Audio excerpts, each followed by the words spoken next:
الإسكندرية.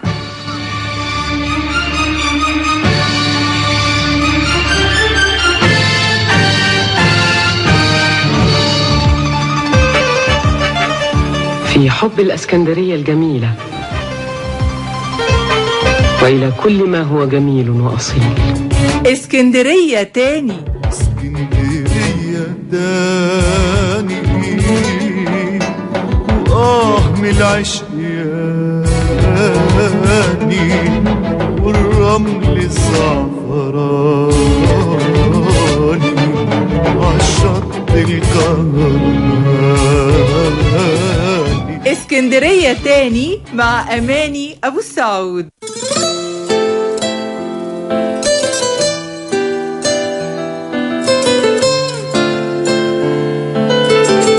أهلا بكل مستمعينا وحلقة جديدة نسترجع فيها ذكرياتنا مع عمل درامي دارت أحداثه على أرض اسكندرية، نتعرف من خلاله على معالم مدينتنا الجميلة، شوارعها، مبانيها، وطبعا شواطئها الساحرة اللي جذبت خيال المؤلفين وكاميرات المخرجين من بدايات السينما في مصر، وكمان في المسلسلات الإذاعية والتلفزيونية. أهلا بيكم واسكندرية تاني. فاكر زمان أيام البال الهادي والحب بروقان، كل ده في شريط السينما كان دايما بيبان، دي ذكريات من وقت فات. الفيلم اللي معانا النهاردة حب وكبرياء. الفيلم عرض عام 1972. القصة للكاتب يوسف عيسى والإخراج لحسن الإمام، أما الموسيقى التصويرية فلفؤاد الظاهري. سمير صبري غنى في الفيلم أغنية البنات من ألحان حلمي بكر. محتار أنا ويا البنات الساحرات الفاتنات، محتار أخبي في قلبي ولا أقول، وإن قلت يمكن مش أصول. حب وكبرياء بطولة نجلاء فتحي، محمود ياسين، حسين فهمي، سمير صبري، مديحة كامل، مديحة سالم، عماد حمدي، وصلاح نظمي. أبحر غدا من مرسيليا على البخيرة الجزائر، أصل الإسكندرية يوم الأربعاء. تحياتي وأشواقي عادل. عادل جاي بكرة، يجي 100 سنة. بتعدي الأيام قد كده قوي، وهو قلبي. القلب ده أكبر كذاب، وعادل قلبه زي التليفونات على طول ما فيهوش حرارة. أنت سمعتي كلامي؟ تليفون عادل كله حرارة، مالكش دعوة بقى. أنت حرة. مدام عادل هيرجع يبقى لازم تعمل لنا بارتي وتعزمينا كلنا. احنا بقيت الشلة. في حب وكبرياء بيتعرض والد البطلة لأزمة بيفقد بسببها ثروته، وبيتقدم شخص لبنته بتتجوزه رغم انها ما كانتش بتحبه، لكنها اتجوزته بعد ما خطيبها سابها. ما صرحاش البطل بحقيقة موقفهم المالي، واتفق معاها على الطلاق بعد فترة مناسبة لما حس ان هي مش بتحبه. وبتستمر احداث الفيلم لغاية البطل والبطلة ما بيستمروا في زواجهم مع بعض، بعد ما بتكتشف البطلة ان خطيبها السابق ما كانش يستحق كل الحب ده. صباح الخير. صباح الخير. زيزي أختي. أهلا وسهلا. أهلا بيكي. فاطمة أخت الأستاذ حسين صاحب المصنع. حسن الختام. أنت رايحة فين؟ كنت جاي لأبي حسين وما لقيتوش. تحبي أوصلك؟ متشكرة قوي. طب إيه رأيك يا زيزي؟ لا أنا مش موافقة. استني بس اسمعيني. تاخدي أنت تاكس وتروحي تقابلي الناس اللي جايين لك في المينا، وتسيبي لي أنا العربية. ربنا ما يحرمك من أخوك يا رب. لا يا حبيبي، خد انت تاكسي وانا هاخد العربيه، انا مستعجله قوي. يا حبيبتي انا عندي اخبار ان المركب هتتاخر 96 ساعه. هستناه عمري كله. يا روح قلبي المينا مقفوله النهارده. بس متشكره جدا، انا بحب اتمشى. اهو ابي حسين.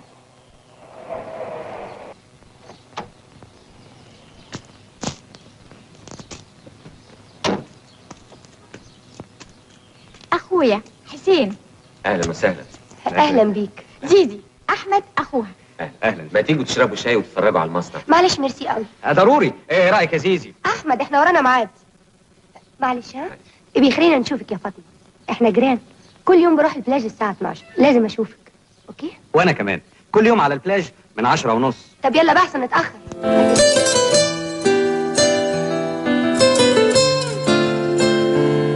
في مشاهد الفيلم ظهرت ساعة الزهور اللي افتتحها حمدي عاشور محافظ اسكندرية عام 66. ساعة الزهور كانت مقصد للجميع، سواء البرامج أو الأفواج السياحية اللي كانت بتزور اسكندرية. وكمان المواطنين كانوا بيهتموا إن هم يلتقطوا صور تذكارية بجوار ساعة الزهور، خصوصا في الأفراح والأعياد.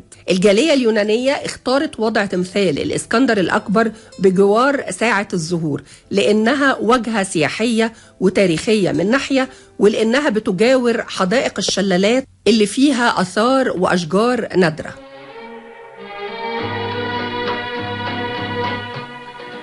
حسين محمود صاحب المصنع اللي جنبكم. اهلا وسهلا.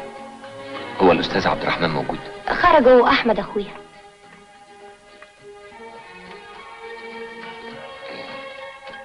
حظ سيء. كان المفروض انه يرجع بدري. اي خدمة؟ والله أنا كنت جاي عشان ممكن أخد دقيقتين من وقتك؟ اتفضل. أصل أنا كنت محضر كلمتين وعايز أقولهم لك، ودلوقتي مش عارفة أتلم عليهم إزاي. بخصوص إيه؟ بخصوصك أنتي، بخصوصنا إحنا الاتنين يعني. يمكن كلامي ده مش واضح. أنا عايز أقول إني شفتك قبل كده كتير، وكل مرة إعجابي بيكي كان بيزيد، وده اللي خلاني أتجرأ دلوقتي وأطلب منك تكوني شريكة حياتي. أيوة بس أنا عارف إني اتكلمت من غير تمهيد، بس كان لازم أقول اللي في قلبي، ومش طالب الرد منك دلوقتي. فكري كويس. أصلي أهلا وسهلا. أهلا وسهلا. أهلا وسهلا. في خطوة عزيزة يا باشمهندس. أهلا بيك. أهلا بيك.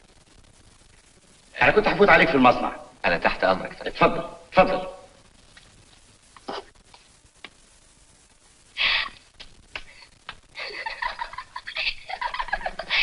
يا أخو حسن الختام، جاي ليه يا ترى؟ جاي يخطبني. يخطبك؟ يا ريت يا شيخ، مش أحسن من المنشي بتاعك؟ اخصى عليك. وعادل. في إيه يا عادل؟ بحبه. أهلا وسهلا. أهلا بيك يا فندم. الحقيقة أنا ترددت كتير قبل ما أجي سيادتك. أنا في خدمتك يا ابني. العفو يا فندم. الموضوع إني أيوة، والدك سبق كلمني فيه. إمتى؟ من مدة طويلة. والدي كلم سيادتك؟ أيوة، وأنا رفضت. رفضت؟ كنت وقتها ما عنديش رغبة في البيع. بيع إيه يا فندم؟ ال5 فناديل اللي كنتوا عاوزين تشتروها. ده صحيح، بس أنا جاي عشان شوف يا ابني، اللي ليه رغبة في جزء بيكون عادة مستعد يشتري الكل. العزبة بتزرع فواكه فدانها سعر مرتفع، وأنا مستعد أتنازل عن ربع ثمنها في مقابل 20,000 جنيه دفعه فورا. بس دي خسارة. مش أكتر من الخسارة اللي أنا فيها. لو كنت تشوف لي مشتري يدفع النهارده تبقى أنقذتني من ورطة مالية هتضيعني. أنا مخنوق يا ابني. المشتري موجود. قابلني بيه. أنا وأنا بعت لك. بس أنا ما أخدش حاجة ب20 وهي تساوي 30. أنا هدفع لسيادتك المبلغ اللي أنت طالبه، وبعدين نبقى نتفاهم في الثمن.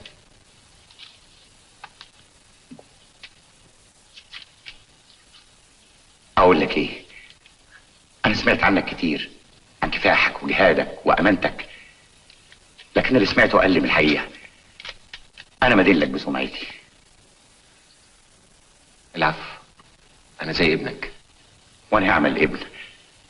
هكتب لك إيصال بالمبلغ. مش وقته. متشكر. العفو.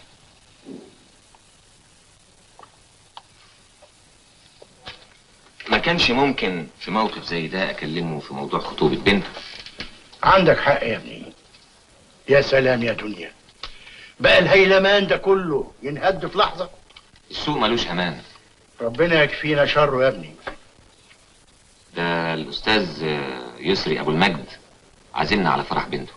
فين؟ في مصر. ابعت تلغراف. لا، انا هجهز له هديه قيمه واسلمها بنفسي.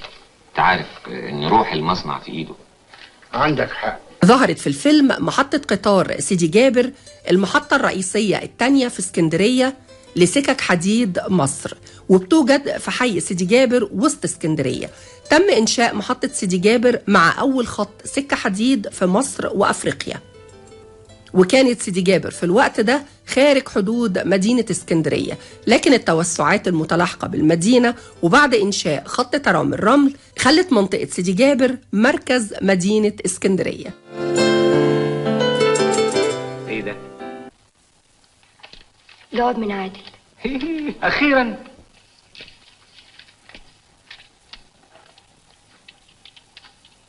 ايه ده؟ كاتب لك هيروغليفي؟ مش فاهم عايز يقول لك ايه. ولا انا. كلام لف ودوران. اللي فهمته ما بين السطور انه عايز يتهرب منك. لا، ما تقولش كده يا احمد. نحلل الموقف. اولا سفره المفاجئ، ثانيا انقطاعه لا حس ولا خبر. ايه، مفيش ترنكات، مفيش ديزلات، ده ساعتين يبقى هنا. ثالثا هيسافر اوروبا ازاي زي ما بيقول ومش قادر يخطف رجله ويجي يسلم عليكي. زيزي، انا اخوكي واعرف مصلحتك. الجدع ده ما بيحبكيش. انا لازم انزل مصر دلوقتي حالا. تعملي ايه في مصر؟ بعدين هقولك.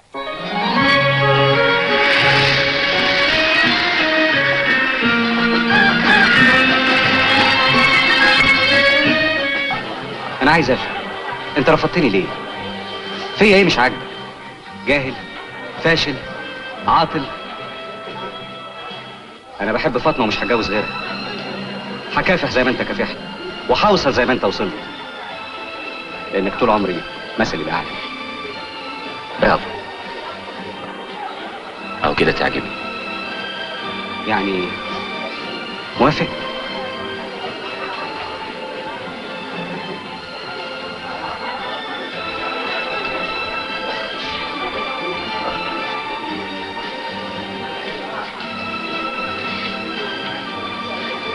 ده مالش حاجة. مدام بسمي يبقى موافق. ايه؟ هي البوسة في عيلتكم موافقة؟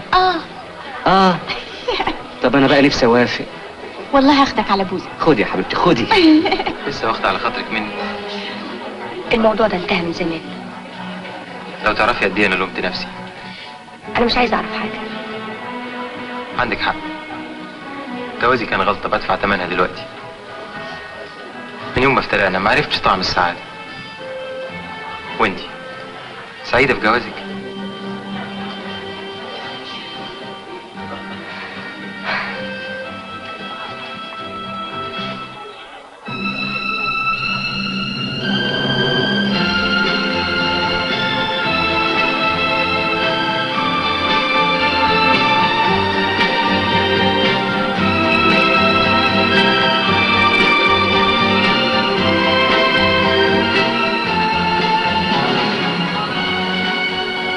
اسمع يا عادل، انا فاهمك كويس قوي. مش كل الستات زي مراتك. في ستات مهما حصل ما بتردش الخيانه بالخيانه.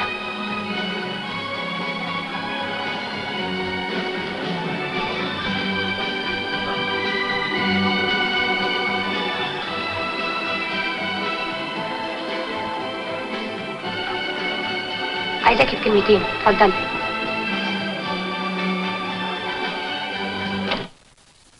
في حاجات اذا كنت تقبليها انت انا ما اقبلهاش في بيتي. حاجات زي ايه؟ جريك ورا جوزي مثلا. شفتيني يعني ضربته على ايده؟ هو حر، وانا كمان حره ادافع عن كرامتي زي ما انا عايزه. وارجوكي تسيب البيت ده دلوقتي حالا. كل ده في شريط السينما كان دايما بيبان. اسكندرية تاني مع أماني أبو السعود.